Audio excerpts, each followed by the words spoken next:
So, lovely listeners, welcome back, this time to episode 183 for part 2 of my interview with the awesome Robyn Greaves.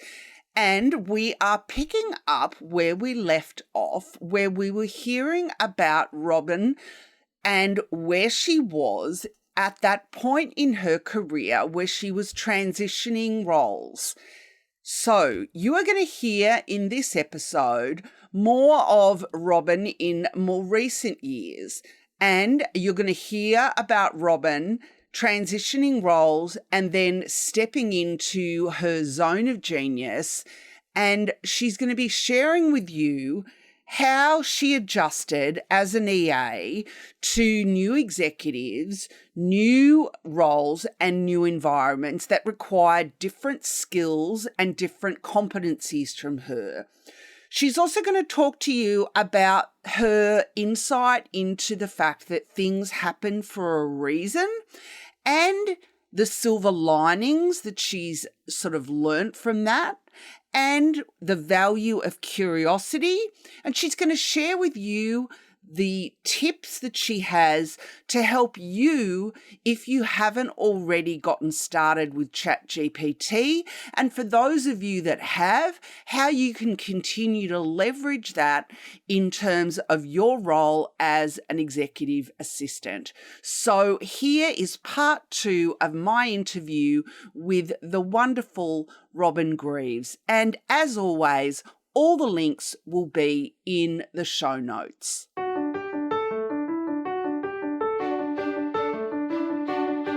Hello, I'm Liz Van Vliet, and welcome to the Assist with Impact podcast.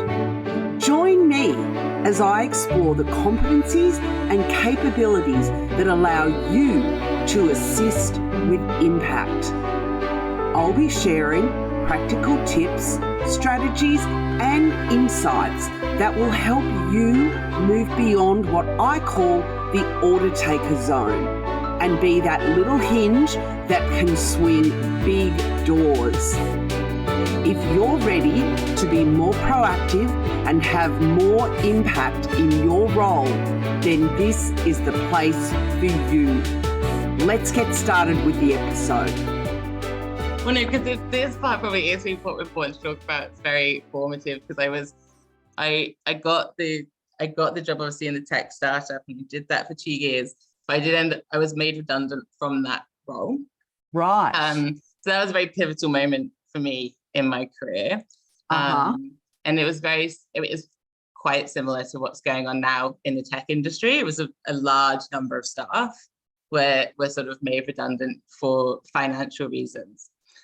And at the time, it was really, really devastating for me. I really pride myself on like delivering for my role and really sort of giving it my all. And so it was a really, really difficult time, but it also sort of directly led me to my next role, and which turned out to be like the best role I've ever had. So I'm like one of those like cliche people who says like being made redundant was the best thing that ever happened to me, but like it kind of was.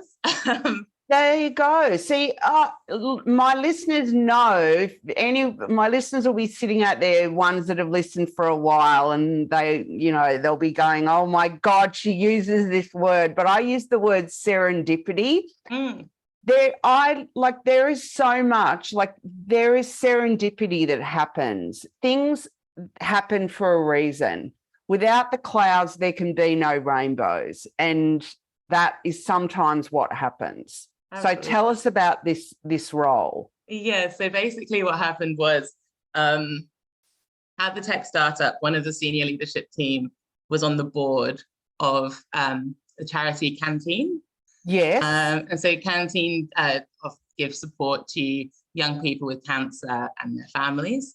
And so he was on the board, and I'd spoken to him. I used to do a lot of voluntary work for Red Kite, which is another children's cancer charity. And I talked to him about this, informally, kind of, in the kitchen and things. And so when I was made redundant from my role at the tech startup, he recommended me for this for the EA to CEO role at Canteen. Just so happened this vacancy was coming up. And he said, you should apply for this. I'll call the CEO. I'll just tell him that he should hire you. You'd be great for this role. And so I started at Canteen and I was there for 4 years. This is the last role I had before I left Sydney recently. And by far, like, just the best, most perfect role for me. It was so EA to the CEO and office manager roles, like a dual role. And it was really interesting because I'd always done one-on-one support, all my previous roles.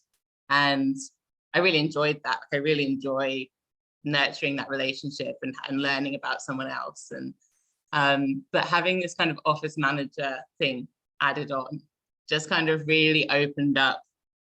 I think it kind of gave me permission to get involved with a really wide range of things. And there's no reason I couldn't have done that with my executive assistant title. But I think for me, I kind of needed that permission to have a voice, get involved in things that are outside that one-on-one support. So things like internal communications, staff events, other bigger sort of external events, the AGM, all those sort of things that were taken on by other teams, because it's Canteen's a not-for-profit. It's a relatively small team dealing with a huge amount of work, and so there is a real culture of you can get involved where you have, as long as you have capacity. There aren't like strong lines about what you can get involved with. You can kind of put your hand up and jump into things and sort of work with other people, and there's a flexibility there. And I feel like that was very much encouraged to kind of contribute and get involved in things. And that just kind of really just opened up my eyes into like what I enjoy and what's possible for me personally and how much I can bring. And it also Canteen really helped me be the same person in the office as I am at home. So I used to have a real thing about, at work, like in the office, people always describe me as like, sort of behind the scenes, like she's always like quiet, but she's like a hard worker, but she should really back herself more, and like she's quiet achiever. Like that's like everyone always said quiet achiever in my professional development like conversations. And I always be like, that isn't how I am in my personal life. Like I'm quite a loud and outgoing, extroverted person, and I never really brought that to the workplace. Like I was always very focused on work and very like quite formal, I guess, at work. I was very focused on the work that has to be done, and it can, like, part of that is to do with, oftentimes as an executive assistant, you have that kind of insight into everything that's going on, and so you maybe can't or don't feel like you can form the same personal bonds as everyone else, because people know you can see the CEO's inbox or whatever. So I think that part of it was that, and part of that maybe was a real part of the role, but I think I also kind of hemmed myself in. And while I was at Canteen, again, I think because of that not-for-profit environment, very sort of welcome and open, but also because we were dealing with, young people who have cancer, it kind of does put all your problems in perspective every day. And even your work problems, your work, annoyances, or, things that you find frustrating, or the stuff that you have to do. I feel like when I was working there, everyone had a real sense of like what's really important, and then the stuff that needs to be done. And so a real kind of, I guess, appropriate response to things in the scheme of the world, and so that really helped me kind of be myself at work, which made a huge difference. And my executive there, the CEO, Peter, was just very encouraging of me and my development, and he sort of gave me a voice in meetings. So he would he would ask what I thought in a big leadership team meeting, or he would say, you have to ask Robyn about that. She's in charge of that. Or, Robyn can decide. He would give me that kind of agency so I felt like I had, so a leadership role within the organization. And then, while I was there, all the COVID stuff kicked off. And that was huge, as it was for everyone, moving everyone to work from home. But that was also like another real leadership opportunity for me, because I had the office manager part of my role. So moving everyone home, changing everything to, work from home, be online, all the stuff that had to happen in the office, because we still had, some essential services that went on. That all kind of fell on me in my role. And so that really gave me the opportunity to actually sort of manage something and be in charge of something. So although, I was very happy to get rid of those responsibilities, it was a real opportunity for me. And it, again, really opened my eyes about, what I could do and what I enjoyed doing and what I wanted to do. And so I, as I say, I was at Canteen for 4 years. And then my partner and I decided to move back over here so back to the UK from Australia. Sort of packed up all our lives in Sydney, rented our apartment, sold all our things. And then, went out on the road in October last year, went traveling in Italy, and then decided to start our own business. We've been traveling ever since, basically. That is amazing. And that brings us to what you're doing now. Well, I tell you, I think that is the best career spider frame story that I have had on the podcast. Robyn, congratulations, because honestly, that was epic. That was so awesome. And I think you should be incredibly proud, because as you said at the start, if you go back through all of those roles, they all have assistant in some way or another in them.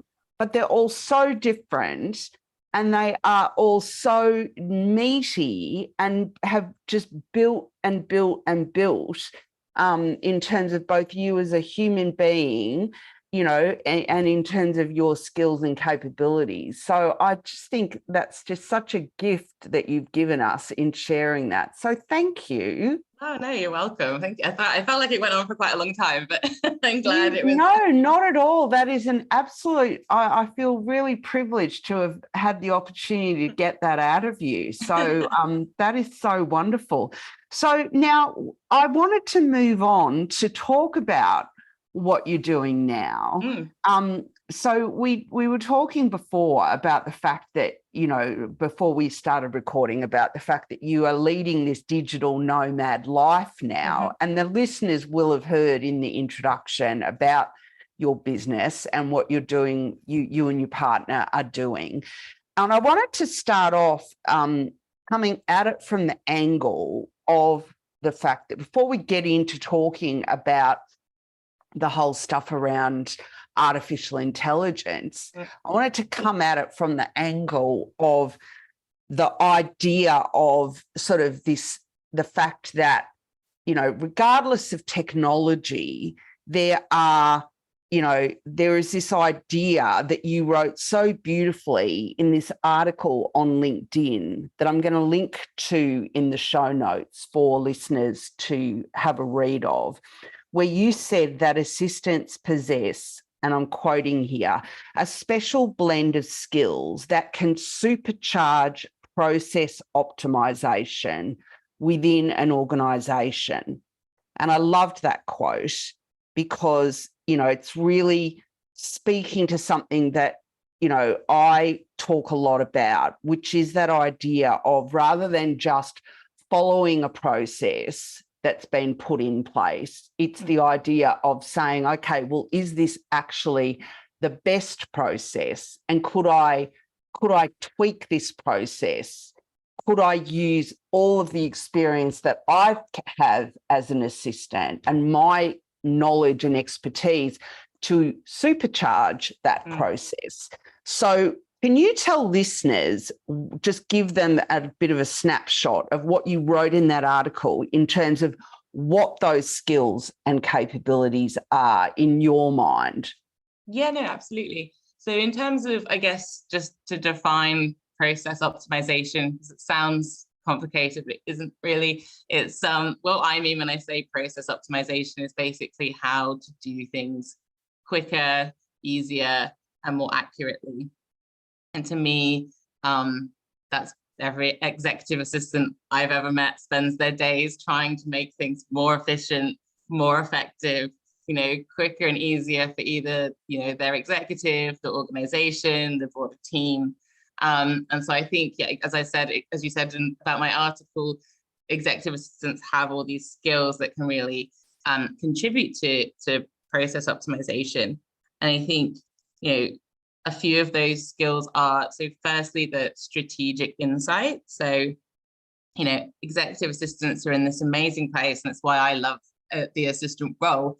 We have that access to people who are at the top of the organization, who are doing that strategic planning, strategic thinking, and they're seeing the whole picture, and they're looking 2, 5, 10 years down the line. And you have the opportunity as an assistant to work alongside that person and actually have a relationship with them and ask questions and find out about that. And so in terms of process optimization, that gives you the chance to identify the important areas for improvement that will have the most impact. Because, there's only so many hours in the day. So the important thing when you're looking at this sort of thing is like, where can it have the most impact? Like, let's not waste time improving processes that give us back an extra 5 minutes a week. It doesn't have a big impact. But you have that bird's eye view by working side by side with your executive. Also, executive assistants often know how business processes actually work, as opposed to how they're documented, or maybe how a leadership team think they work. And that's really important when you're thinking about how you can improve something. So you might know in your role that, it might be documented somewhere that a process works like this, but actually, because of maybe limitations with systems, or because maybe time, or maybe because of certain personalities in a team, maybe things actually work in a completely different way in real life. And that's really valuable knowledge, because there's no point in spending time and effort improving a system if it gets done a completely different way, sort of on the ground by people. Also, a really important thing with process optimization is that communication and collaboration. And so I'm sure a lot of assistants have been in that sort of position where things are sort of discussed at a high level, but that communication sort of down through teams sometimes can be missing. And that's a really, really important part of changing any process or improving any system, is that communication to, more broadly around the organization, and also that collaboration between teams. So as an assistant, you can have that view across different teams, and you can be that liaison between the executives and the other people in the organization. Mm-hmm.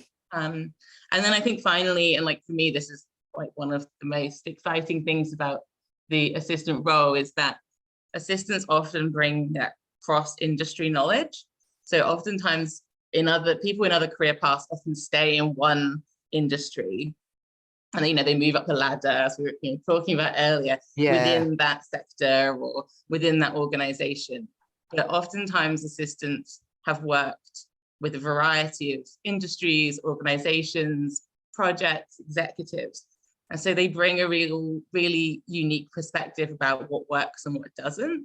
Again, as I use this term, like in the real world. So in like the actual day-to-day running of an organization, what actually works. And so I think that's really valuable insight that assistants can bring to really sort of supercharge those business processes. Love it. That's fantastic. Thank you. They're great points. Really great points. I really love those, all of them. So, all right, if we get now onto this whole area of artificial intelligence, which I know you, particularly for my listeners in Australia, know how much work, you've done a lot of, you've been very prominent in Australia with the work that you've done recently in Australia through the EA Institute. But I'd love you to just share for our listeners that have not heard from you before, your perspective, because what still continues to amaze me, and I saw it even just this week, was statistics around assistants who even this week have still not could not even, tell you what ChatGPT, for example, have not even put a prompt into ChatGPT, not even logged into it. But if you could just start by telling the listeners, give them your perspective on how and why you think this is something, forget it, whether it's ChatGPT or just artificial intelligence in general. And I know that, that's only one part of artificial intelligence, but why and how you feel assistants should be leveraging it right now. Yeah, no, absolutely. So as you say, AI, artificial intelligence is a huge topic. For anyone who's sort of unsure, what we're talking about is basically a computer doing something that would normally require human intelligence. Basically all it is. And AI has really been around, it's been around for years. So AI itself is not a new thing. And so I want to sort of encourage people not to be too scared or resistant of it. I want to say that I can guarantee that everyone listening already uses software and apps that use AI already every single day. So things on your phone like Google Maps, LinkedIn, Netflix, they all use AI. And so you're already using it. So try not to be too kind of, as I say, scared of it. But ChatGPT, as you mentioned, has catapulted us forward in this space, really opened up what's possible. I think sort of the two major benefits for EAs and why I think it's really exciting for this space. Number one, like it frees up time. That's the big selling point of AI. It gives us more time back. It can take away some of the repetitive or routine tasks. But for me, obviously it's nice to free up some time because I know most assistants are super busy anyway.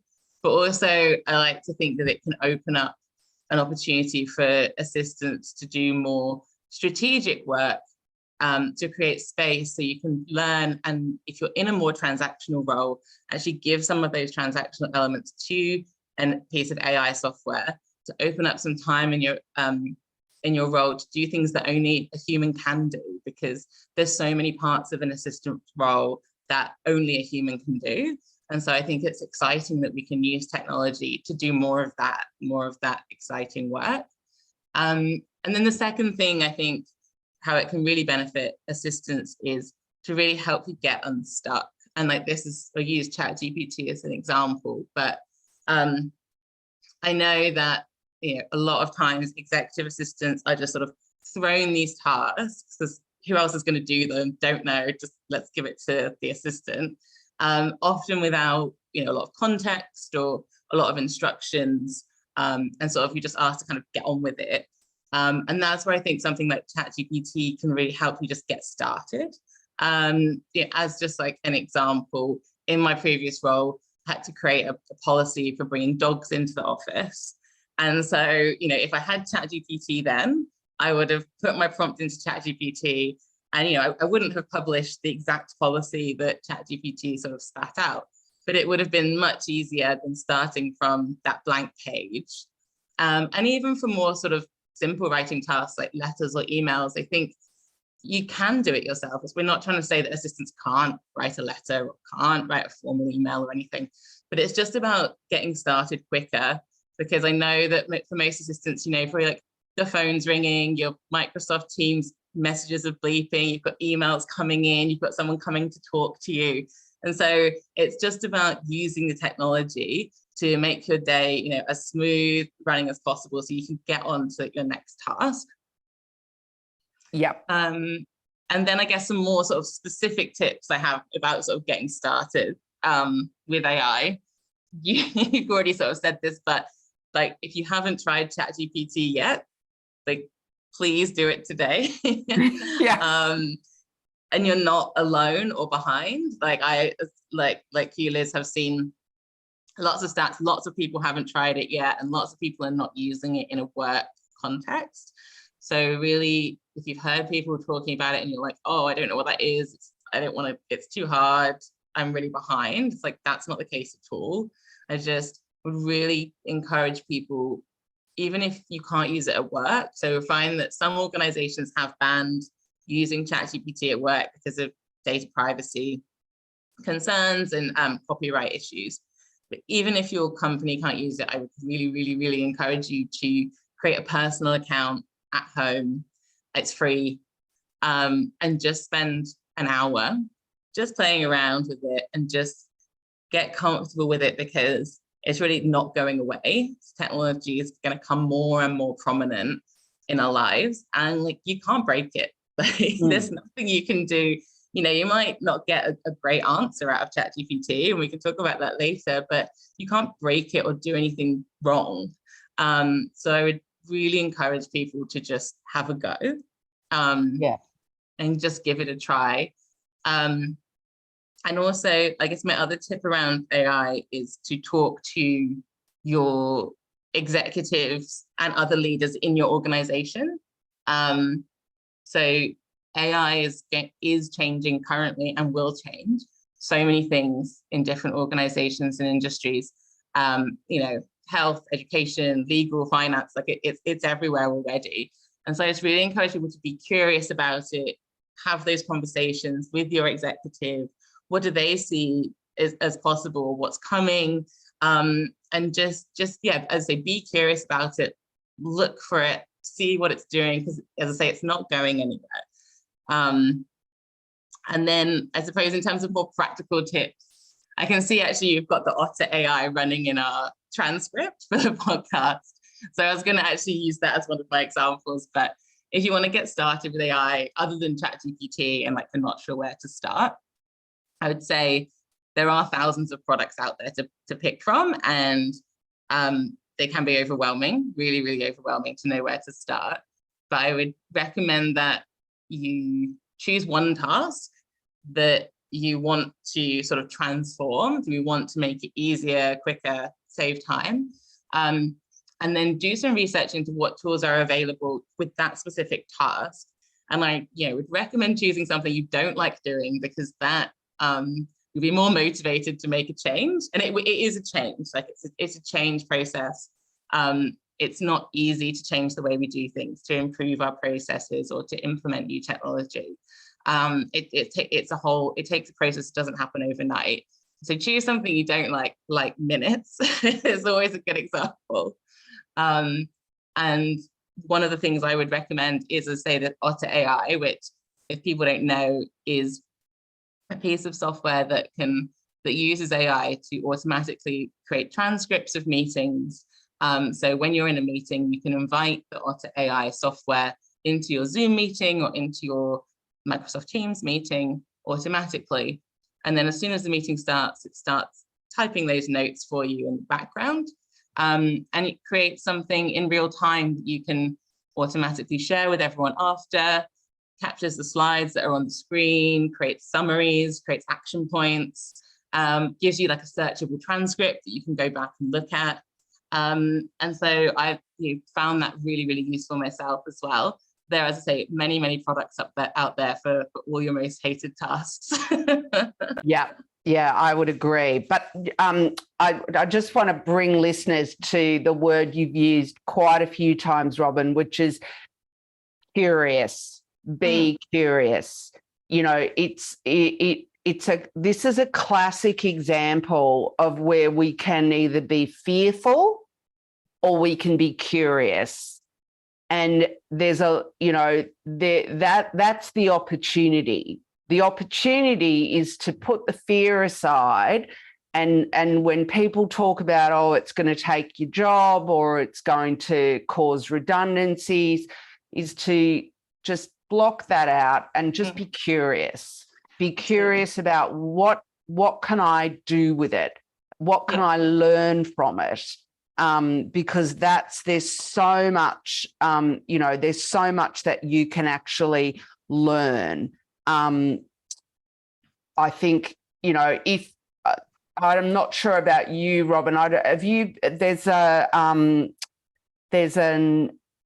In terms of slide, have you used any of the tools for slide, any of the AI tools for slide production? Yeah, so I have tried out the Beautiful AI. Yeah. I actually saw in a meeting that I was having, someone else was using for a slide deck, and they had the, sort of stamp on the side. So I had a look at that. And that's definitely something I wish I had in my, previous roles, because I personally hate that kind of, you've got a few shapes on the screen on your PowerPoint slide and you're trying to align everything. So it just gives you these templates, and I was kind of moving things around on the screen and it just automatically moves everything else, so it's all perfectly aligned. Yeah, so there's beautiful.ai. I'll put the links in the show notes. There's also one called slidegpt.com that I've had a play with. And then I've also written down one that I was having a look at called gamma.app. I haven't tried that one. I'll put all the links in the show notes for people to have a play with. But yeah, and definitely I also use otter.ai. And my advice to listeners there, the thing that I like about otter.ai for assistance that I think is really, this is one of the things that I think makes it really powerful. I don't know if you find this, Robyn, is when you're trying to capture actions from a meeting. I mean, it does do the summaries of the meeting, but where it's also really powerful is the fact that you can go through the transcript and you can actually take the cursor to that point in the meeting where it's talking. You can see that topic is being discussed, and then it will play the audio from that point on. So you straight to that moment in the meeting where that thing was being discussed. So you can refresh your memory of what the context was, who, what were they talking about, who was discussing it, all of the things that you may not have actually remembered in, when you're sitting there trying to think, now who what meeting did I need to organise? What were the next actions? That's also the power of it, the context. And I talk a lot about context. I think also, what I was thinking with Otter AI in terms of the assistant role, obviously you can't use the exact transcript it spits out for kind of a high level minutes, but it would really help you write those minutes, because as you said, absolutely. You can go back. But I also really think to think about what meetings you actually need formal minutes for, and where other meetings, where would a transcript actually do, as you say, a searchable transcript where you can go back. Because I know that in my career I've spent a lot of time making minutes for internal meetings that I know for a fact no one read, and actually just having a searchable transcript shared and stored somewhere that you could go back and 3 weeks later you could say, oh, what did we say about hiring that role for, when were they going to start, and you can just find it. You can search a keyword, find the place in the transcript, and so I think just also just to think sort of critically about what do you actually need to do with this technology. It doesn't have to replicate exactly what you've done in the past. You can create something new with the technology as well. Yeah.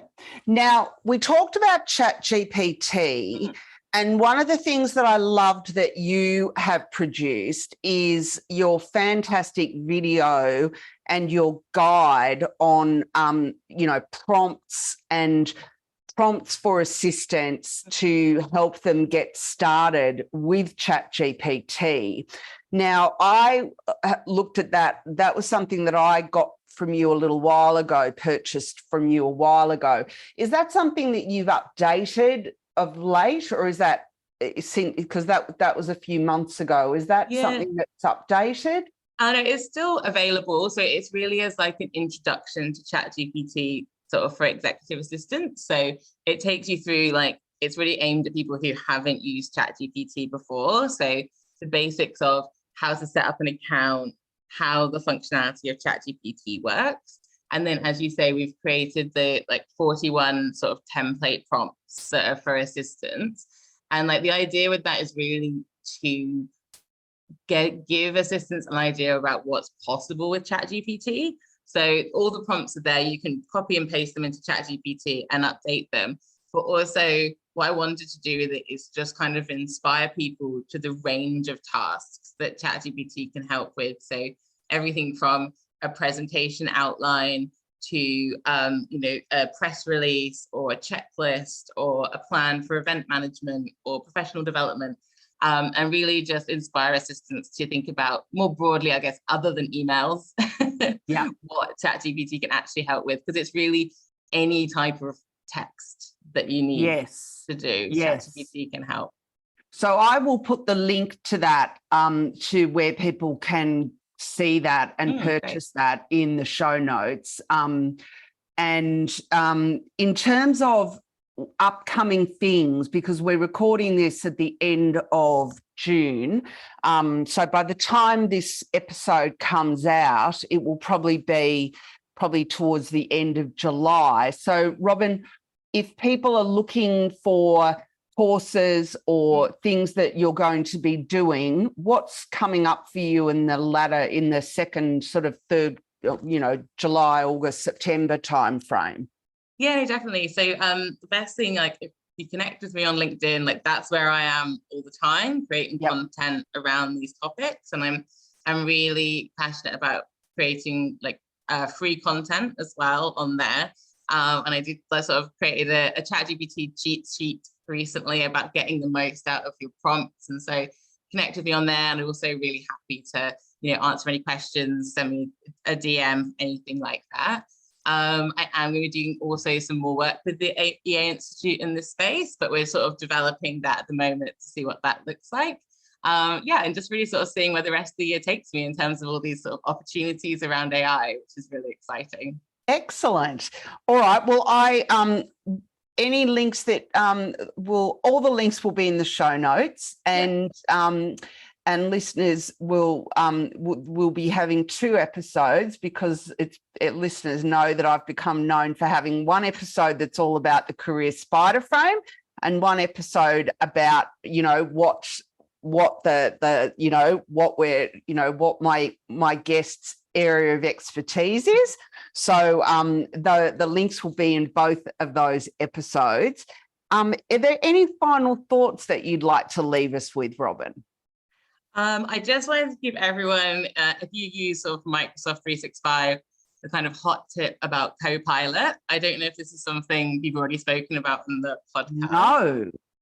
So Microsoft 365 Copilot is a huge change that's coming from Microsoft. It's not available yet, but it's being tested in beta stages through some of Microsoft's sort of key clients. So basically it is that ChatGPT technology built into all of Microsoft's apps. So Word, Excel, PowerPoint, Teams. And what we'll see is things like, for PowerPoint, you can give it some text and it will create you a presentation within PowerPoint. For Excel, you could rather than writing formulas in Excel, you can just write sort of normal language text and it will create graphs and spot trends. And also, it's going to be really massive. Just seeing Liz's face. I'm sitting here with my mouth open. Wow. And Teams and Outlook, obviously, with drafting emails and summarizing sort of meeting discussion points in Teams. And so, as I say, it's not available for general users right now, but I can send you a link, Liz, because there's a promo for it on YouTube from Microsoft. And I really think, I assume that a lot of listeners use Microsoft, and it will be a huge game changer for everyone who uses those apps that most people use every day. Wow. Yeah, no, I'd love to get something to include for people to have a look at it. Thanks, Robyn. Yeah, no worries. Fantastic. Well, thank you so much, Robyn. It's been an absolute delight and an eye-opener to have you on the podcast. Thank you, Liz. I really enjoyed it.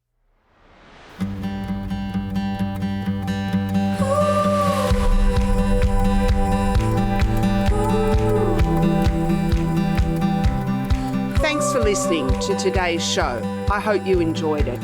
If you'd like to see the show notes, head over to my website. It would be great if you haven't already done so. If you enjoyed the show, if you could kindly go to iTunes and leave a review. It helps other people find the show. Thanks for listening and have a great week.